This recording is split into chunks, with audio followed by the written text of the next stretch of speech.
Hola, muy buenas y bienvenidos una vez más a Formación Comunista. Soy Denis Paredes y hoy vamos a hablar de un tema y sobre una gente terrible, pero que nos habéis pedido mucho. Así que hoy vamos a hablar sobre el nefasto papel que tuvieron los anarquistas en España.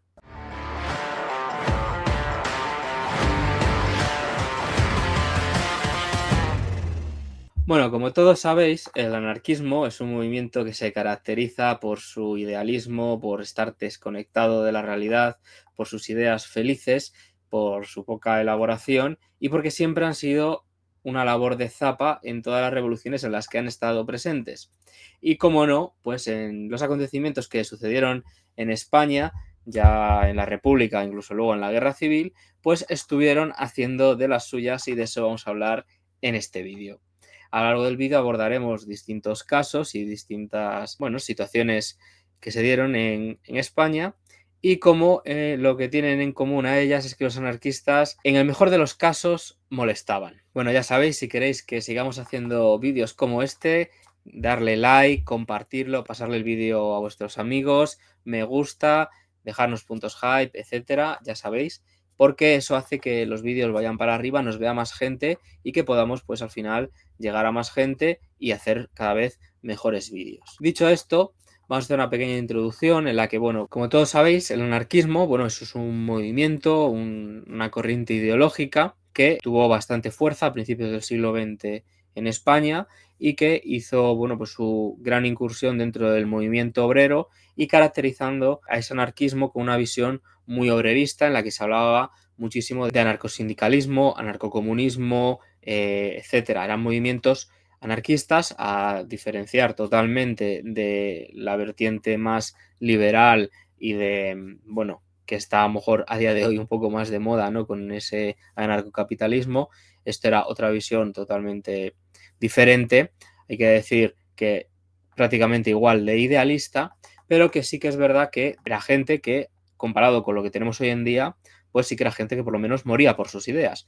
Pero eso quizá es lo mejor que hacían porque cuando querían imponer sus ideas o querían hacer la revolución, lo que conllevaban casi siempre eran a fracasos, a situaciones idealistas en las que, bueno, anteponían unas cosas a otras, la revolución a ganar la guerra, etcétera, como veremos a lo largo del vídeo. Los anarquistas durante la guerra civil además se constituyen como milicias y forman parte del ejército que defendía, o el bando, mejor dicho, porque el ejército era una cosa bastante más ordenada, que defendía esa Segunda República y bueno, donde hubo pues figuras que todos conocéis como por ejemplo Durruti, Ascao o Mozzeni. Los anarquistas principalmente estaban encuadrados dentro de la CNT, la Confederación Nacional del Trabajo, que era prácticamente el segundo sindicato más grande detrás de la UGT. Los anarquistas al final en estos tiempos de la República, incluso antes, tenían roces con los socialistas, principalmente, que estaban en UGT,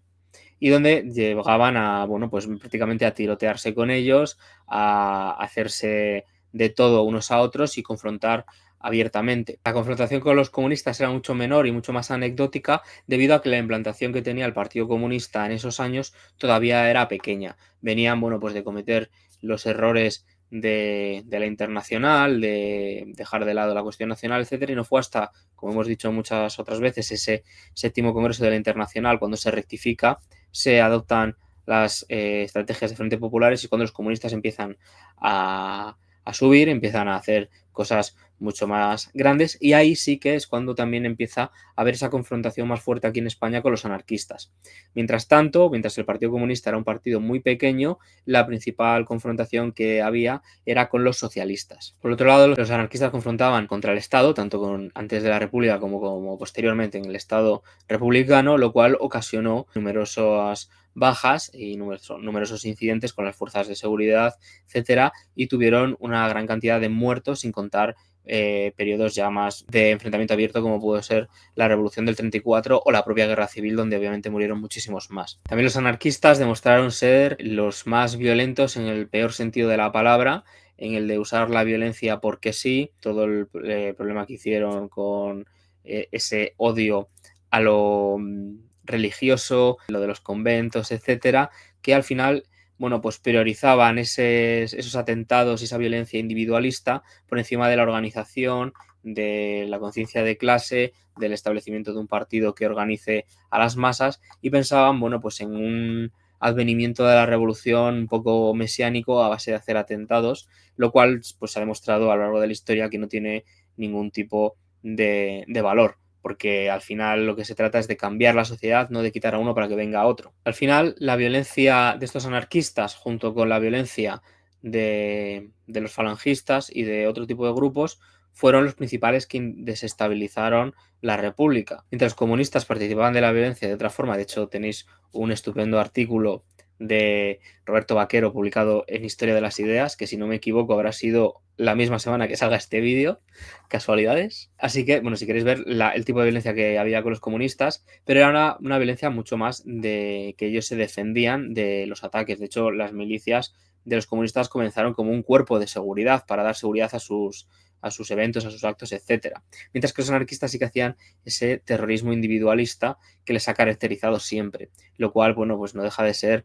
una actitud totalmente idealista, como hemos dicho. Bueno, vamos a pasar a hablar un poco de la actitud que tuvieron durante la guerra civil, y os adelanto que luego hablaremos pues de lo que todos queréis saber, ¿no? De los sucesos de Aragón, la Telefónica, etcétera.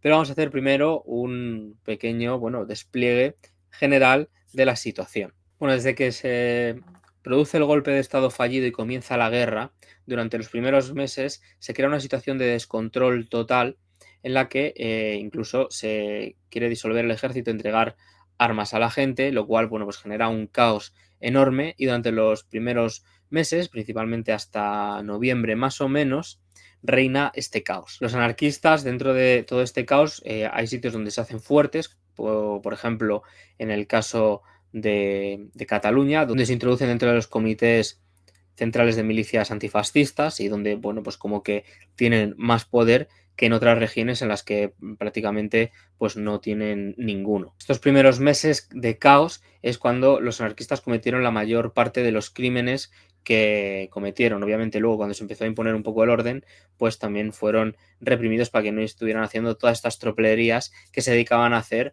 en medio de la confusión de esta guerra civil que acababa de comenzar. O sea, básicamente se dedicaron a asesinar a enemigos políticos, a asesinar a gente por rencillas personales, a destruir patrimonio por considerarlo burgués, por considerarlo reaccionario, todo lo de... Empezaron con ya a camisa quitada a toda la persecución religiosa, etcétera. Además de esto, el papel antiautoritario de los anarquistas veía a todos los presos, aunque fueran presos por asesinatos o por cosas así, como gente oprimida por el Estado y que había que liberarlos. Entonces, por parte de los anarquistas, se liberaron de la cárcel multitud de delincuentes, de criminales de sangre, de lo peor que podía haber.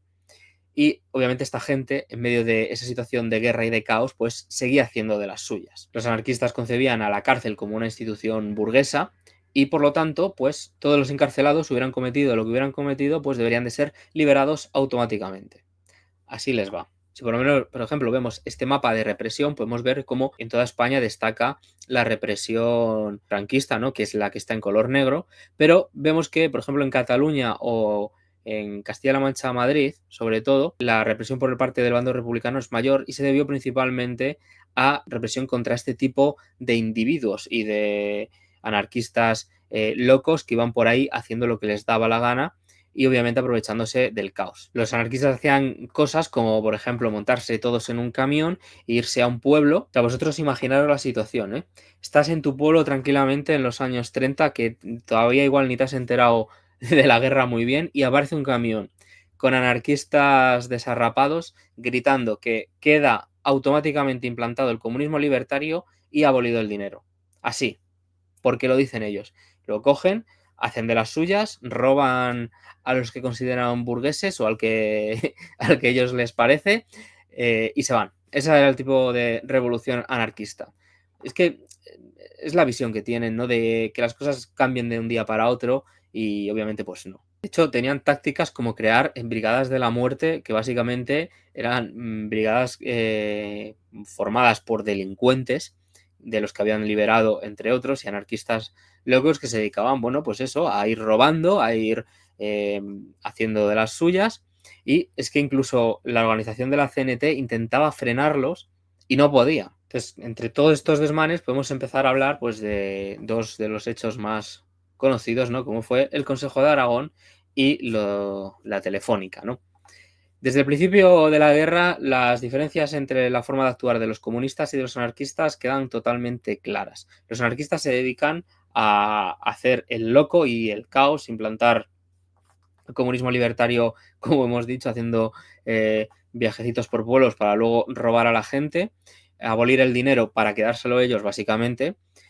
Y los comunistas intentan organizar, bueno, pues un ejército y unas milicias y unas estructuras de verdad fuertes y útiles, como por ejemplo es el hecho de la fundación del Quinto Regimiento, a partir de las MAOC, que intenta crear una nueva forma de organización que sería el germen de esas brigadas mixtas posteriores, que serían las que utilizaría el ejército republicano y que serían adelantadas a su tiempo. Por otro lado, mientras los anarquistas querían hacer la revolución durante la guerra, el Partido Comunista apostaba por primero ganar esa guerra y derrotar al enemigo fascista y al invasor extranjero y luego hacer la revolución. Claro, es que si tú estás en medio de una guerra y te pones a hacer la revolución, lo que haces es perder la guerra. O sea, es que es una cosa que no hace falta ser muy inteligente, ir mucho más allá de que ponerte a hablar de revolución en un momento tan delicado como una guerra civil en la que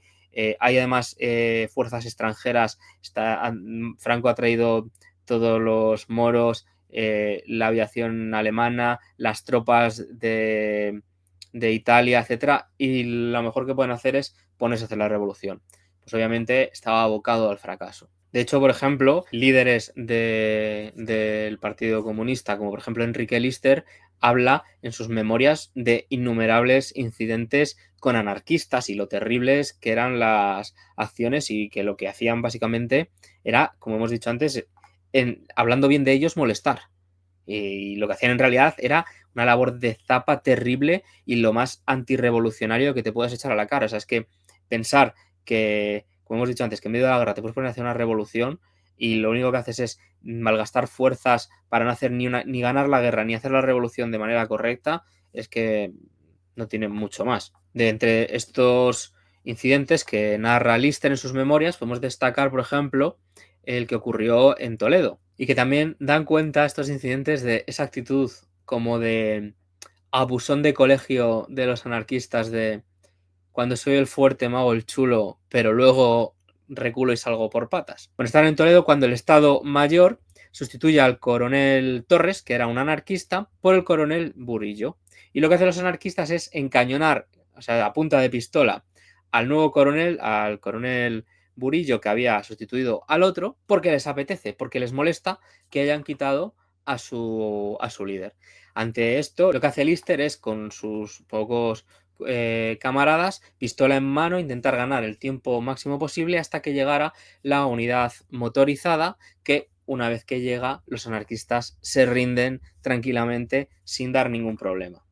Que, como veréis, esto es una tónica a lo largo de todos los enfrentamientos con los comunistas. De hecho, Lister, por ejemplo, también destaca que en Toledo la mala labor de los anarquistas en el asalto al Alcázar, donde decía que, bueno, no presionaban lo suficiente, que no querían arriesgarse a que les dispararan y que básicamente lo que hacían era divertirse con las mujeres que habían venido de Madrid hasta Toledo. O sea, eso es lo que se dedicaban los anarquistas, mientras el resto estaban pues poniendo la piel y dando su sangre por luchar por liberar a España de los fascistas, y los anarquistas mientras pues haciéndose un ábalos. De hecho, Lister indica en una cita de sus memorias, dice: durante más de 2 meses, de 4 o 5 mil hombres, la mayoría anarquistas, acompañados de varios de centenares de señoras, también con pañuelito rojo y negro, llevadas a los burdeles de Madrid, se dieron la gran vida luchando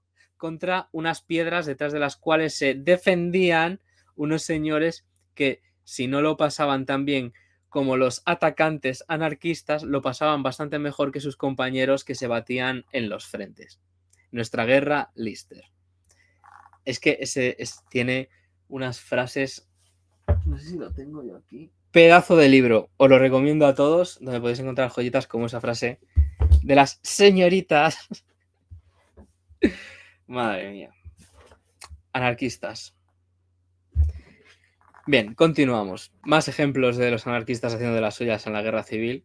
Que esto, bueno, tomándolo un poco pues a risa, porque obviamente pues la verdad es que fue lamentable, fue una desgracia y que si no hubiera habido esta gente junto con otros factores, pues igual las cosas hubieran cambiado bastante. Pero claro, si vienen 5.000 anarquistas para irse con las señoritas a luchar a Toledo, pues claro. Vamos a hablar de lo que ocurrió en Aragón. El Consejo General de Aragón se crea, bueno, pues en el contexto del avance de la insurgencia, ¿no?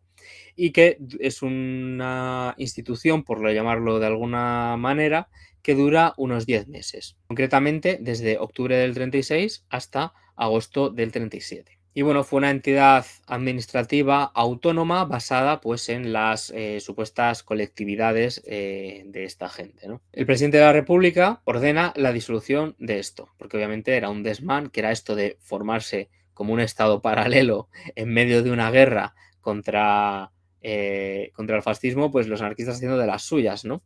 Y ordena su disolución, concretamente el 18 de agosto de 1937. Esta situación era insostenible y lo que hacen es enviar a Lister a disolver el Consejo de Aragón. Y además lo va a llevar a cabo con su 11ª división, deteniendo a Ascao por contrabando de joyas y otros delitos. O sea, es que encima eran unos lúmpenes, o sea, se dedicaban, en vez de hacer la revolución, a hacer contrabando de joyas para enriquecerse. Es que, ¿qué ocurrió? Que obviamente en cuanto llegó Lister, pues allí nadie se quejó, fueron totalmente disueltos en tiempo récord y, igual que ocurrió en Toledo con esa trifulca con el coronel, nada más se supo. Otro gran conflicto, como hemos dicho antes, era el conflicto que ocurrió en la Telefónica. Fue un conflicto entre comunistas y anarquistas. Concretamente por el control del edificio en el que se estaba instalada la compañía Telefónica. No solo el conflicto central respecto a ese edificio, sino que ya anteriormente había habido problemas entre el PSUC y los anarquistas por el control de distintos suministros, y como que ya había pues un ambiente caldeado de que los anarquistas llevaban como liándola un tiempo. Ya el punto de no retorno es cuando Companys está hablando por teléfono en una llamada pues de alta importancia en medio de la guerra con Azaña.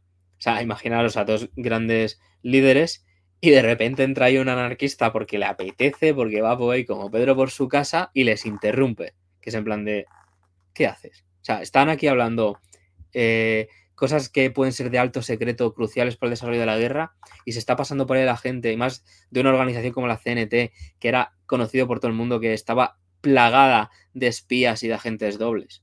Pues obviamente esto no se podía permitir y ya está, las comunicaciones telefónicas era algo estratégico y de vital importancia en una guerra, y decidieron que nada, que el edificio ese tenía que estar en control de gente que tuviera dos dedos de frente y no de anarquistas locos, y se ordenó que se tomara. Concretamente, el 3 de mayo se ejecuta esa orden y bueno, los anarquistas se atrincheran junto a sus mejores amigos.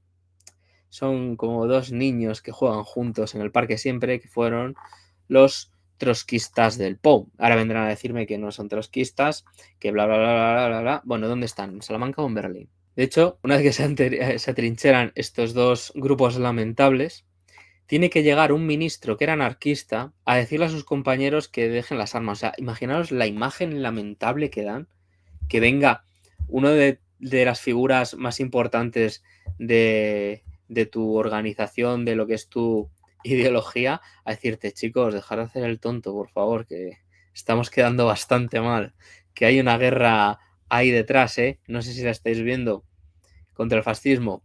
Dejar de haceros, más daba una imagen terrible de cómo funcionaban las organizaciones anarquistas, que bueno, todos sabemos que funcionan así, ¿no? A mí me hace mucha gracia hace poco cuando un grupo de la CNT, o sea, la CNT a día de hoy es lamentable, está tomada por el posmodernismo, es un sindicatucho que vive de lo que fueron algún día. En su mayoría son todos unos queers. Defienden todo lo queer degenerado absoluto. Pero creo que era la CNT de Barcelona, eran Radfems. ¿Qué pasó? Prácticamente se pegaron entre ellos. Claro, eso dentro de una organización pues da muy mala imagen. Da muy mala imagen. Ellos lo ven como no, es que tenemos autonomía entre las distintas secciones de... Sí, sí, sí.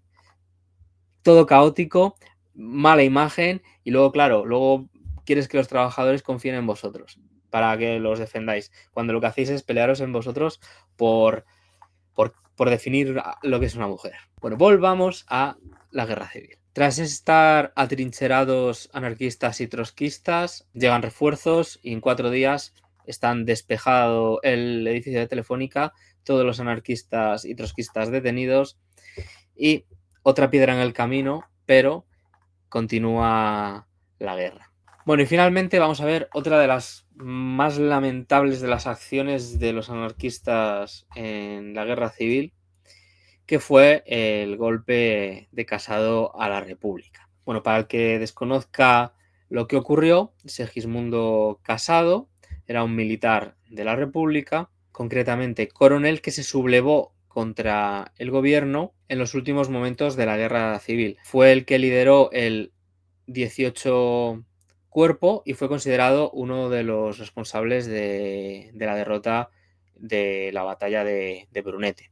Tenía ya pues una serie de historiales lamentables. Casado ejercía como jefe de Estado del 21 Cuerpo del Ejército, donde estaba descrita la 11ª División de Lister. Y con las tropas desplegadas en Aragón, Casado es presionado por los anarquistas para que disperse a las tropas porque no le gustaba a los anarquistas que estuvieran allí y va y ordena que se dispersen las tropas. O sea, dejarte chantajear y obedecer a un anarquista que de verdad no... Bueno. ¿Qué ocurrió con todo esto? Bueno, pues que Lister no le hizo caso y Casado pidió la destitución de Lister ante el Estado Mayor Central. Y Lister le dijo claramente que él no obedecía imposiciones de anarquistas, obviamente. Es que no tiene mucho sentido. También, por ejemplo, en la ofensiva de Zaragoza, Casado hizo todo lo que le pidió Indalecio Prieto para debilitar lo máximo posible a los comunistas y fue el principal impulsor de esa corriente que surgió hacia el final de la guerra civil del capitulacionismo, que lo que apostaba era por rendirse, básicamente. Rendirse a Franco, cruzar los dedos y que sea lo que tenga que venir. O sea, básicamente esa era su estrategia. Todo esto creó al final un clima de desmotivación total en el bando republicano. De hecho, se achaca a esto esa capitulación indirecta de Negrín, ¿no? De que cuando Casado dio el golpe, Negrín se retiró y no tampoco dio la cara. Y bueno, en general lo que terminó pasando, ¿no? De esta forma, el 14 de marzo de 1939, militares de la base de Cartagena se sublevan y son pues rápidamente sofocada esta revuelta por Lister. De hecho, al día siguiente, el 5 de marzo, Casado llama a Lister y le pregunta sobre esto. Lister le dice que la rebelión ha sido aplastada y lo que Lister desconoce es que Casado había sublevado Madrid justo ese día. De hecho, podemos ver, por ejemplo, en documentación del PCML, que tienen escritos de José Díaz, redactados poco antes de su muerte, en el que él denuncia que los anarquistas habían contribuido a este golpe. Sobre todo, él indica, ¿no?, que es un golpe encabezado por la camarilla de Casado, Besteiro, Miaja. En su obra ¿Cuál fue la situación en España?, escribió: abandonaron el frente y abrieron paso al enemigo. Se convirtieron en una fuerza armada de la camarilla Casado, Besteiro, Miaja. La actividad de ciertos dirigentes anarcosindicalistas se redujo por completo a salvar a los falangistas. Testimonio de primera mano. Según otras publicaciones, también Casado había recibido financiación del gobierno británico para rendirse. También se señala que contó con el apoyo de Wenceslao Carrillo del PSOE, de Julián Festeiro del PSOE, de los anarquistas, de los generales Miaja y Menéndez, los cuales lanzaron un ataque contra los comunistas que continuaban defendiendo Madrid. Es que al final se produjeron combates, no con el bando franquista, sino con la resistencia comunista, hasta que finalmente pues esta cesó. Al final, Casado entregó Madrid a Franco y salió corriendo a Alicante, donde pues se embarcó en un barco al exilio. O sea, traidor, cobarde y encima sale y se va del país. Es que así son esta gente. Pero bueno, aquí hemos venido a hablar de los anarquistas y aquí lo que tenemos que destacar es cómo los anarquistas, ante este cambio y esa tradición de Casado, en lugar de insurreccionarse y rebelarse para seguir manteniendo una resistencia como hicieron los comunistas, le dan la mano y hacen de brazo ejecutor, dejan pasar a los franquistas, incluso tienen enfrentamientos con los comunistas. Bueno, a nivel de la guerra y como resumen, lo que quiero destacar un poco de este vídeo es que los anarquistas al final lo que hicieron fue dar problemas. A nivel de combates no fueron una fuerza que fuera decisiva ni participaron en grandes batallas aportando unas fuerzas, vamos, sin las cuales esas batallas hubieran cambiado, sino que fue más bien al revés, eran fuerzas pequeñas, desorganizadas, que se dedicaban más, como hemos visto, a las señoras que a batallar, y que al final, si no hubiera sido por parte de los comunistas, la guerra hubiera durado bastante menos y que el papel que tuvieron los anarquistas fue un papel lamentable. Además, fueron los culpables de esos meses de inestabilidad desde que se produce el golpe fallido hasta 3-4 meses después, en los que se produjeron saqueos, desmanes, persecuciones, asesinatos, etcétera, fueron principalmente llevados a cabo por esta gente y por su fantástica idea de liberar a todos los presos de las cárceles, porque las cárceles eran instituciones burguesas. Se dedicaron a hacer matanzas indiscriminadas, a ir a pueblos a establecer el comunismo libertario así de repente y a quedarse con el dinero, contrabando de joyas, insurrección ante cambios de líderes. O sea, era gente con la que no se podía estar. Gente que cuando no iban las cosas como a ellos les gustaban, se enfadaban, se ponían gallitos, pero cuando luego les plantaban cara, pues se rendían, salían corriendo, etcétera. Hemos visto el papel reaccionario que tuvieron en la Telefónica, en el Consejo de Aragón, en defendiendo el golpe de Casado, etcétera, y fue pues un papel lamentable y que no hay por dónde cogerlo. Se les romantiza mucho, yo no entiendo por qué, están como, no sé, la gente reivindicándoles muchas veces desde esta izquierda terrible, debe ser porque les gusta el desorden igual que a ellos, y yo no entiendo por qué esta gente tiene ningún tipo de valía a día de hoy. Han sido idealizados a más no poder en películas, en relatos fantásticos, etcétera, cuando realmente eran, en el mejor de los casos, una panda de lumpenes que iban por ahí haciendo de las suyas. Así que bueno, espero que este vídeo os haya gustado. Nos habéis pedido mucho nuestra opinión sobre los anarquistas. Hemos querido darla centrada en lo que ocurrió en España. Otro día podemos hablar de lo que ocurrió en otros sitios. Espero que os haya gustado este vídeo. Ya sabéis, darle like, suscribiros, etcétera, que eso nos ayuda muchísimo. Y nos vemos en el siguiente vídeo de Formación Comunista.